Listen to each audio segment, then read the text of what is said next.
Greetings all, this is Nick from Those Hairy Gamers, back again for some more 2017 Magic Commander previews. Today's theme is vampires, and I have a lot of cards to get through here, so I'm not going to waste any more time. Let's dive right into them. Alright, now because there are so many cards, I'm going to compile these into groups. First of all, we're going to look at the three potential commanders of this deck.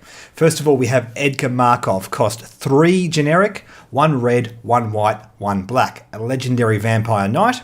He has an eminence ability. Whenever you cast a vampire spell, if Edgar Markov is in the command zone or on the battlefield, create a 1/1 black vampire creature token. First strike, haste. When Edgar Markov attacks, put a +1/+1 counter on each vampire you control. And he is a 4/4 creature. Right, this is awesome. I mean, he's a 4/4 for a cost of 5, but he has the go wide and go big strategy built into him. I mean, just having him in the command zone alone, creating those vampire tokens is fantastic. If you combo him with something like Anointed Procession, you could make 2 extra vampire tokens, and then mid to late game where he actually comes out, he can start boosting all of them, and you can have a massive field of very powerful vampires. Awesome. The next commander we have is Licia, Sanguine Tribune. Cost 5 generic, and red, white, black again.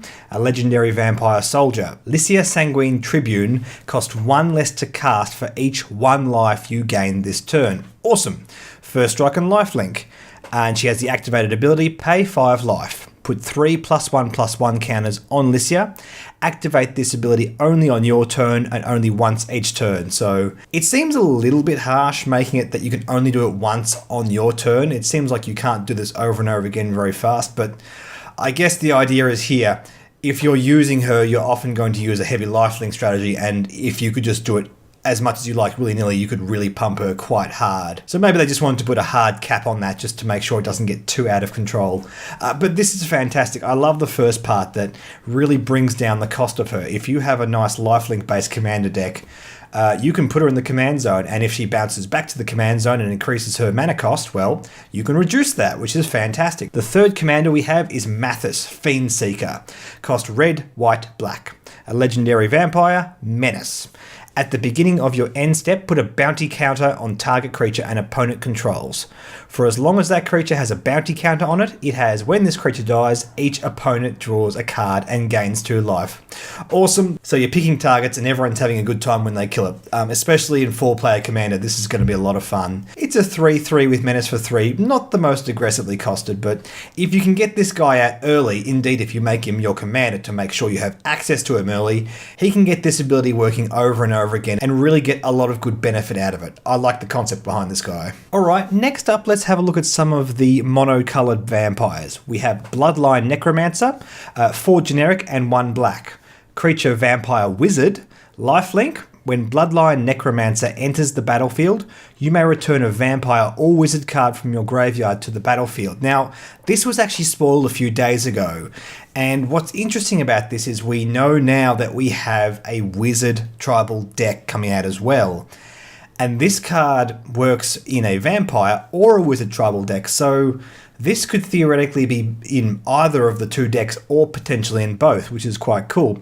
Very powerful. I mean, 3/2 with lifelink for 5 is a bit overcosted, but the idea is it almost has a sorcery built into it where you pull something out of the graveyard when you play it, and for that reason it's well costed. I quite like that. You could potentially bring something quite big and swing the game back in your favour quite easily. Next up we have Bloodsworn Steward, cost 2 generic and 2 red, a vampire knight with flying.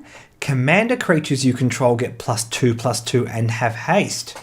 Ooh, that's very interesting. He's a 4/4 flyer for 4. That alone is fantastic. But he boosts your commander, so that's quite interesting. I mean, you combo him with Markov, that's fantastic. I mean, it's going to make it easier to attack with Markov and activate his ability. You combo him with Licia, and you're going to get more lifelink happening. And it also makes it easier to use her ability. So there's going to be some really nice interaction with the commander here. Next we have Crimson Honor Guard, cost 3 generic and 2 red, a creature vampire knight with trample. At the beginning of each player's end step, Crimson Honor Guard deals 4 damage to that player unless he or she controls a commander. That is a very risky card. It basically puts a massive target on everyone's commander. The idea that you can remove it right before the end step on someone's turn, they're also going to cop 4 damage. There's a lot of politics, a lot of risk involved in this card. It's absolutely red to the core, the kind of stuff I like, and yeah, that's going to be a lot of fun. We also have Keru Mind Eater, cost 2 generic and 1 black. A vampire with menace. When Keru Mind Eater deals combat damage to a player, that player exiles a card from his or her hand face down. You may look and play cards exiled with Keru Mind Eater. This is bonkers. So basically, if you swing through and hit the player, they're forced to give you a card secretively that you can play. Now, the obvious counter to this is just give the vampire player a card that is just completely wrong color-wise that they will have no chance of playing. But that's not always an option that you have. You have to really think about what's in your hand, make sure you always have the card that you can burn off and give to the vampire player, and indeed, make sure that card's not too important for yourself as well. There's a lot of mind games going on with this. We also have Patron of the Vein, cost 4 generic and 2 black. This is a vampire shaman with flying. When Patron of the Vein enters the battlefield, destroy target creature and opponent controls. Whenever a creature an opponent controls dies, exile it and put a +1/+1 counter on each vampire you control. That is friggin' unreal. A 4/4 with flying for 6, with the built-in sorcery of just killing one of your opponent's creatures, is already fantastic. Now, every time one of their creatures dies, it goes into exile. There's no graveyard interaction. That's a very big counter, particularly against black decks. And that also buffs all of your vampires. This is insane. The next batch of cards I want to have a look at are these Aura Curses. Basically, we have one for each color that you put onto a target player, and when that player gets attacked, you get something special, and everyone that attacked that player also gets something special, if that makes any sense. For example, the first one, the white one, whenever enchanted player is attacked, you gain 2 life. Each opponent attacking that player does the same. The blue one is whenever that player is attacked, you draw a card, and also everyone attacking does the same. The black one is you get a 2/2 black zombie creature token, and everyone else does the same. The red one is you get a token called Gold, which has the text sacrifice this artifact, add 1 mana of any color to your mana pool, and everyone else attacking also gets that artifact. The green one is whenever enchanted player is attacked, untap all non-land permanents you control. Each opponent attacking that player also untaps all non-land permanent he or she controls. Now, the reason they didn't just say on this card, do the same, is because in the first part of that text it says, untap all permanents you control.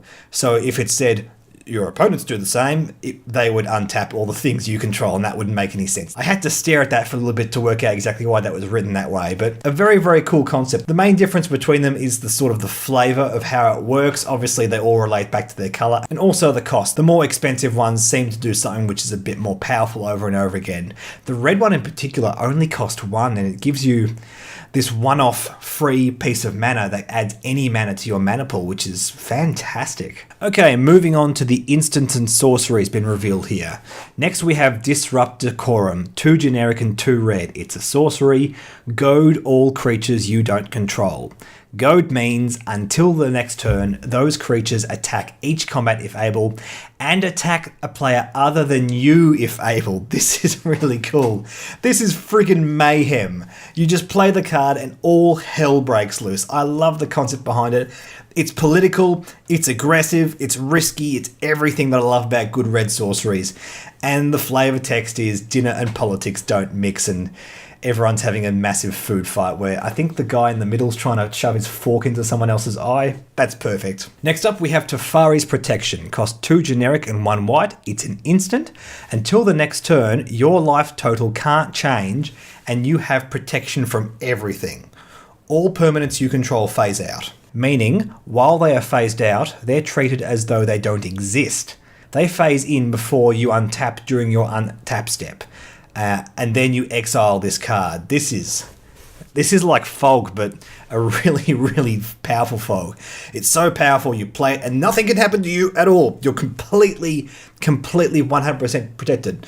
Nothing you have can get removed. Nothing can be tapped, nothing can be boosted. It's just stalling the entire game until it gets back to your turn. Particularly in Commander, this is quite good if you're playing a 4-player game and you want to just make sure absolutely nothing happens. Next up, we have Kindred Charge. Costs 4 generic and 2 red, a sorcery. Choose a creature type. For each creature you control of the chosen type, create a token copy that's a copy of that creature. Those tokens gain haste. Exile them at the beginning of your next end step. And that's every creature? Yep, not just non-token creatures. You can do this for token creatures as well. So any deck that goes super wide, you can suddenly double the size of your army and just have a nice big victory swing. This is a lot of fun. It's red, so it could be in each of these decks except for the cat deck. And it's just a fun looking card. I think this is going to be really good in sort of go wide decks. And particularly in this vampire deck we're looking at, it looks like they do include some good go-wide strategy, so this is going to be a lot of fun. Next up, we have New Blood. Cost 2 generic and 2 black, a sorcery. As an additional cost to New Blood, tap an untapped vampire you control. 10 guesses which deck this goes in. Gain control of target creature. Change the text of that creature by replacing all instants of one creature type with vampire. Cool. So this steals one of your opponent's creatures, which is very odd for black to do, but flavor-wise it makes sense. It's meant to represent a vampire attacking another creature and sort of taking it over, using a metamorphosis or turning it into a vampire, that kind of thing. For 4 cost and tapping down a vampire, this seems pretty aggressively costed, but it's Commander, we have fun stuff like this, and I think this is going to be quite a lot of fun. It also means the creature you take joins the tribe as well, so you're not just taking a massive dragon and now I have a dragon which gets no benefit from my tribal cards. Nope, you're taking any creature and it's joining your tribe. You're going to have a lot of fun with this one, guys. Next up, we have a sword, an heirloom blade. Cost 3 artifact equipment. Equipped creature gets +3/+1. Whenever equipped creature dies, you may reveal cards from the top of your library until you reveal a creature card that shares a creature type with it. Put that card into your hand and the rest on the bottom of your library in a random order. Equip for 1. So this is quite cool. I'm pretty sure this is going to go into the vampire deck. The flavor all just screams vampire. But this could be pretty good in the cat deck as well. We know equipment's going to be big in that deck, at least with some variations on the build. So yeah, this is quite cool. Looking forward to trying this one out. And that is all the cards revealed in the last 24 hours. Thanks for watching, guys. We'll be back tomorrow to have a look at some wizards, and until then, I'll catch you in the next video. See you later.